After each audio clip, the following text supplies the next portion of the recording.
Hello നമസ്കാരം. ഇന്ന് സ്വർഗവാതിൽ ഏകാദശി അഥവാ വൈകുണ്ഠ ഏകാദശി.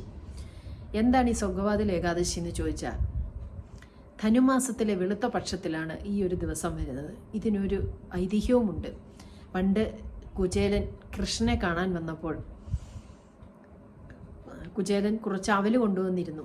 ആ അവല് കൃഷ്ണൻ വായിലേക്കിട്ട് കുചേലൻ കുബേരനായി മാറിയ ഒരു കഥ നിങ്ങൾക്കെല്ലാവർക്കും അറിയാം. ആ ഒരു ദിവസമാണ് ഈ ധനുമാസത്തിലെ വെളുത്തപക്ഷമായി ഈ വൈകുണ്ഠ ഏകാദശിയായിട്ട് അഥവാ സ്വർഗവാതിൽ ഏകാദശിയായിട്ട് ആചരിക്കുന്നത് എന്നാണ് ഐതിഹ്യം. അന്നത്തെ ദിനം വിഷ്ണു ക്ഷേത്രങ്ങളിൽ വലിയ വിശേഷമാണ്. പ്രധാന വാതിൽ വഴി ക്ഷേത്രത്തിനകത്ത് പ്രവേശിച്ചു കഴിഞ്ഞാൽ ആചാരാനുഷ്ഠാനങ്ങളൊക്കെ കഴിഞ്ഞ് മറ്റൊരു വാതിൽ വഴി പുറത്തേക്ക് പോയാൽ സ്വർഗവാതിൽ കടന്നു എന്നാണ് ഐതിഹ്യം. അതിന് വ്രതമെടുക്കുന്നതിനും ഒരു വിശേഷമുണ്ട്. തലേ ദിവസം ഒരിക്കൽ ഊണേ പറ്റുള്ളൂ, ഒരു നേരം മാത്രം അരിയാഹാരം.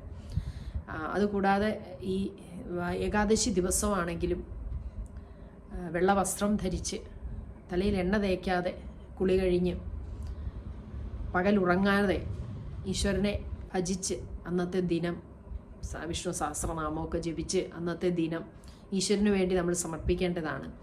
അതുകൂടാതെ തന്നെ അന്നത്തെ ദിനം കംപ്ലീറ്റ് ഉപവാസമാണ് എടുക്കേണ്ടത്.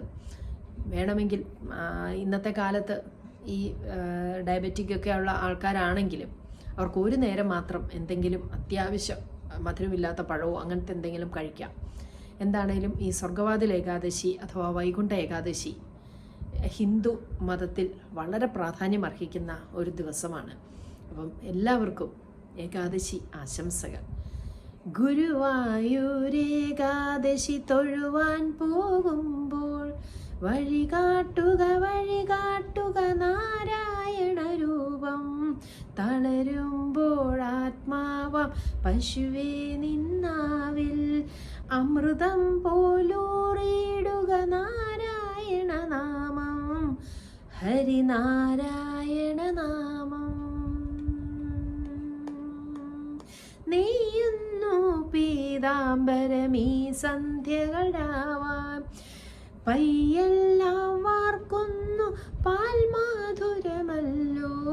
ഓടക്കുഴലൂതുന്നു കാടെല്ലാം ഭഗവാൻ, ചൂടുന്നൊരു പീലിത്തിരുമുടിയോ മഴമേഘം, തിരുമുടിയോ മഴമേഘം. ഗുരുവായൂരേകാദശി തൊഴുവാൻ